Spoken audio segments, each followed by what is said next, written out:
नमस्कार, मैं हूं गार्गी चक्रवर्ती। आप देख रहे हैं श्रेष्ठ भारत। मेरे करण अर्जुन आएंगे, इस डायलॉग को सुनकर आपके जहन में कौन सी एक्ट्रेस आती है? ऑब्वियसली राखी गुलजार। 70 और 80 के दशक में सबसे मशहूर एक्ट्रेसेस में शुमार होने वाली एक्ट्रेस की खूबसूरती का अंदाजा इस बात से लगाया जा सकता है कि यश चोपड़ा ने उन्हें देखकर ही 1976 की ब्लॉकबस्टर फिल्म कभी कभी लिखी थी। वहीं मशहूर लिरिसिस्ट साहिर लुधियानवी ने फिल्म का गाना कभी कभी मेरे दिल में ख्याल आता है लिखने के लिए राखी की शख्सियत से प्रेरणा ली। सुनील दत्त राखी के एक्टिंग के ऐसे मुरीद थे कि जब जब उन्हें राखी का अभिनय देखने का अवसर मिला, उनकी आंखें नम ही रही। 4 दशक के फिल्मी करियर में राखी ने करीब 100 फिल्मों में काम किया, जिसके लिए उन्हें 2 national award, 3 film fair award और पद्मश्री से सम्मानित किया जा चुका है। राखी की जिंदगी कई उतार चढ़ाव से भरी रही। कभी कम उम्र में शादी टूटने का गम, तो कभी दूसरी शादी में पति गुलजार की बेवफाई का दर्द। लेकिन उसूलों की पक्की राखी ने कभी हार नहीं मानी। वो कहती है, मैं अपनी मर्जी और स्वाभिमान की पक्की हूँ, चाहे आर्थिक तंगी ही क्यों ना हो, लेकिन कभी वो फिल्म या काम नहीं करूंगी जो पसंद ना आए। आज राखी गुलजार 77 साल की हो चुकी हैं। उम्र के इस पड़ाव में भी वो शहर और चकाचौंध से दूर वादियों के बीच अकेले अपनी जिंदगी गुजार रही है। वो कहती हैं, अब पैसों की जरूरत नहीं पड़ती, अपने काम खुद करती हूँ और जानवरों के साथ जिंदगी खुशी से गुजार रही हूँ। आपको बता दें, पनवेल के उनके फार्म हाउस में कई कुत्ते, गाय, सांप और चिड़िया हैं, जिनका ख्याल वो खुद रखती है। आपको बता दें कि बंगाल के नदिया जिले के राना घाट में जूतों का व्यापार करने वाले बंगाली परिवार में राखी का जन्म हुआ। पूरा नाम था राखी मजुमदार। उनके पापा का राना घाट में जमा जमाया व्यापार था। हालांकि बंटवारे के बाद माहौल बिगड़ने से उनका परिवार वेस्ट बंगाल आकर बस गया। राखी महज 17 साल की थी जब 1963 में उनके पापा ने उनकी शादी बंगाली पत्रकार और फिल्म डायरेक्टर अजय विश्वास से करवा दी। शादी के चंद साल ही बीते कि राखी के लिए पति के साथ तालमेल बिठा पाना मुश्किल होने लगा। यही वजह रही कि महज 18 साल की उम्र में उन्होंने पति को छोड़कर अपने बलबूते पर जिंदगी जीने का फैसला कर लिया। राखी देखने में बेहद खूबसूरत थी, तो उन्हें कई फिल्मों के ऑफर मिलते थे। ऐसे में जब तलाक के बाद जिम्मेदारियां सिर पर आई, तो उन्होंने फिल्मों में आने का फैसला कर लिया। 20 साल की उम्र में उन्होंने पहली Bengali film Bodhu boron sign की, जो साल 1967 में रिलीज हुई थी। पहली ही फिल्म से राखी ने बंगाली सिनेमा में खासा पहचान बना ली, जिसके बाद उन्हें अगली फिल्म मिली बाघिनी। राखी के एक्टिंग में वो आकर्षण था कि रीजनल सिनेमा की फिल्म करके भी उन्होंने राष्ट्रीय प्रोडक्शन के फाउंडर ताराचंद बरजातिया का ध्यान खींच लिया। ताराचंद बरजातिया ने उन्हें हिंदी फिल्म जीवन मृत्यु में कास्ट किया, जिसमें उनके हीरो धर्मेंद्र थे। 1970 में रिलीज हुई ये फिल्म राखी के लिए मील का पत्थर साबित हुई। उनके पास सुबोध मुखर्जी की फिल्म शर्मिली, सुनील दत्त की रेशमा और शेरा जैसी कई बड़ी बड़ी फिल्में मिलने लगी।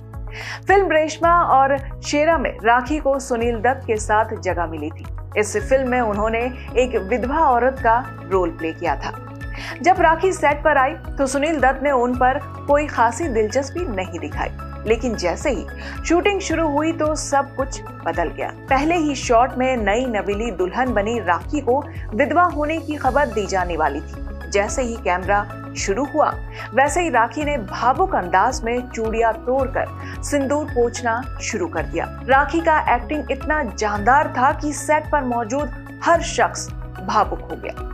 और इसके बारे में एक बार एक इंटरव्यू में सुनील दत्त ने बताया कि उन्हें लगा कि वो वाकई कोई असल हादसा देख रहे हैं। उनकी आंखों में आंसू थे। बताते चले कि राखी ने करियर के शुरुआत में विधवा की भूमिका निभाई। तब कई लोगों ने उनसे कहा था कि उन्हें ऐसा नहीं करना चाहिए, इससे उनके करियर पर बुरा असर पड़ेगा। हालांकि राखी का उसूल था कि वो उन फिल्मों को जरूर करेंगी जिनमें उन्हें एक्सपेरिमेंट करने का मौका मिले, फिर चाहे वो विधवा का रोल हो या अपनी उम्र से बड़े हीरो अमिताभ बच्चन की मां का रोल। लगातार हिट पर हिट फिल्में देते हुए 70 के दशक में राखी ने खुद को बतौर एक्ट्रेस स्थापित कर लिया था। इसी बीच मशहूर लिरिसिस्ट गुलजार साहब राखी की खूबसूरती से मोहित हो गए। उम्र में 11 साल बड़े होने के बावजूद गुलजार साहब ने एक रोज राखी को शादी का प्रस्ताव दे दिया। राखी ने भी बिना सोचे झट से हामी भर दी। राखी अपने करियर के पीक पर थी। ऐसे में कई लोगों ने उन्हें शादी नहीं करने को कहा, हालांकि उन्होंने किसी की नहीं सुनी। कहा जाता है कि गुलजार साहब ने राखी से शादी करने की एक शर्त रखी थी। शर्त थी कि शादी के बाद राखी फिल्मी दुनिया छोड़ देंगी और परिवार संभालेंगी। राखी का मानना था कि गुलजार साहब का दिल कभी ना कभी जरूर बदलेगा। आखिरकार 1973 में राखी ने गुलजार साहब से शादी कर ली और फिल्मी जगत को अलविदा कह दिया। फिर धीरे धीरे शादी के बाद फिल्मों से दूर होने का फैसला राखी को खलने लगा था। चकाचौंध और चाहने वालों की भीड़ से घिरी रहने वाली राखी के लिए घर के काम में समय काटना मुश्किल होने लगा। उन्होंने कई बार गुलजार साहब से कहा कि वो उनके साथ कोई फिल्म बनाए, लेकिन उनकी बात को हर बार टाल दिया गया। उस दौर के मशहूर फिल्म मेकर यश चोपड़ा ने राखी की खूबसूरती को ध्यान में रखकर फिल्म कभी कभी लिखी थी। हालांकि जब तक फिल्म की स्क्रिप्ट तैयार हुई, राखी शादी कर इंडस्ट्री छोड़ चुकी थी। उनकी जगह किसी और एक्ट्रेस को कास्ट करना यश चोपड़ा के लिए नागवारा था। ऐसे में उन्होंने राखी से मुलाकात कर उन्हें ही फिल्म ऑफर की। राखी को जब पता चला कि साहिर लुधियानवी ने भी उनकी सुंदरता देखकर ही फिल्म के गाने लिखे हैं, तो वो भी इस फिल्म में काम करने के लिए राजी हो गई। लेकिन फिल्म करने के लिए राखी को पति गुलजार की इजाजत चाहिए थी। एक रिपोर्ट की माने तो उस समय गुलजार साहब अपने डायरेक्शन और लेखन की फिल्म आंधी की शूटिंग कश्मीर में कर रहे थे। राखी फिल्म को लेकर इस कदर उत्साहित थी कि उन्होंने बिना समय गवाए कश्मीर जाना बेहतर समझा।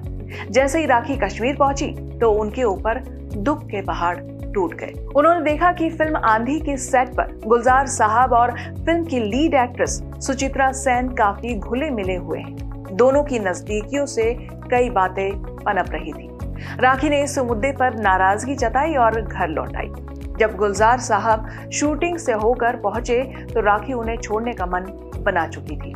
राखी ने साल 1974 में बेटी मेघना के साथ पति का घर छोड़ दिया और फिर फिल्म कभी कभी का ऑफर स्वीकार किया।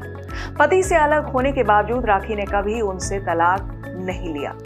फिल्म कभी कभी में यश चोपड़ा राखी के साथ अमिताभ बच्चन और शशि कपूर को साइन करना चाहते थे। राखी तो जैसे तैसे मान गई, लेकिन जब अमिताभ को पता चला कि उन्हें स्क्रीन पर राखी के साथ रोमांस करना है तो उन्होंने फिल्म ठुकरा दी।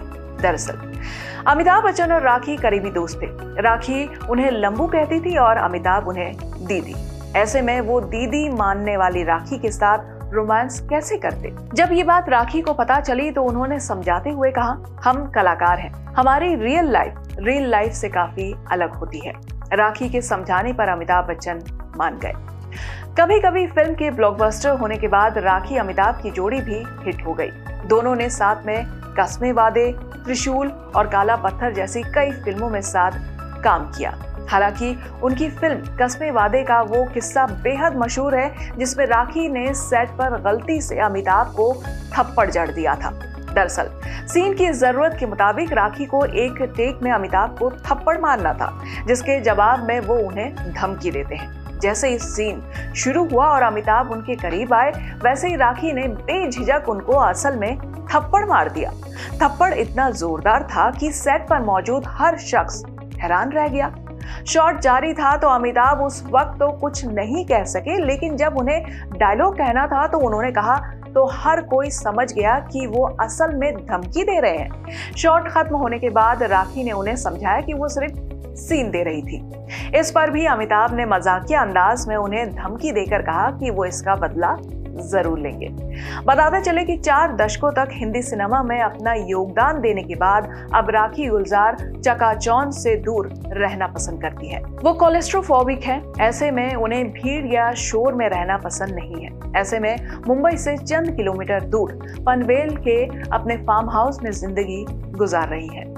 अपने फार्म हाउस में राखी अपने सारे काम खुद ही करती है और लोगों से मिलना पसंद नहीं करती। एक रिपोर्ट की माने तो राखी गुलजार के फार्म हाउस का नाम रूट्स है, जहां उन्होंने 9 कुत्ते, 32 गाय, कई तरह की चिड़िया और सांप पाल रखे हैं। जब उनसे पूछा गया कि क्या सांपों के साथ उन्हें डर नहीं लगता, तो जवाब में एक्ट्रेस ने कहा, तुम शहर में रहने वाले लोगों को सांप से डर लगता होगा। अगर तुम उसे नुकसान नहीं पहुंचाओगे तो वो भी कुछ नहीं करेगा। राखी फार्म हाउस में खेती करती है और अपने सभी पालतू जानवरों को नहलाने, धुलाने से लेकर खाना खिलाने तक सारी जिम्मेदारियां खुद ही उठाती है। राखी काम के लिए नौकरों पर आश्रित रहना भी पसंद नहीं करती है। इनकी कहानी को जानकर ये कहना गलत नहीं होगा कि जब जैसी जिंदगी चलती है ना, उसे एंजॉय करो। वो कहते हैं ना, go with the flow and enjoy every moment of the life. कैसी लगी आपको ये स्टोरी, हमें कमेंट करके जरूर बताइए। बाकी ऐसे ही अपडेटेड न्यूज के लिए तुरंत सब्सक्राइब कीजिए श्रेष्ठ भारत। श्रेष्ठ भारत पर खबरों से जुड़े रहने के लिए चैनल को सब्सक्राइब और लाइक करें, बेल आइकन दबाएं और देखते रहें श्रेष्ठ भारत।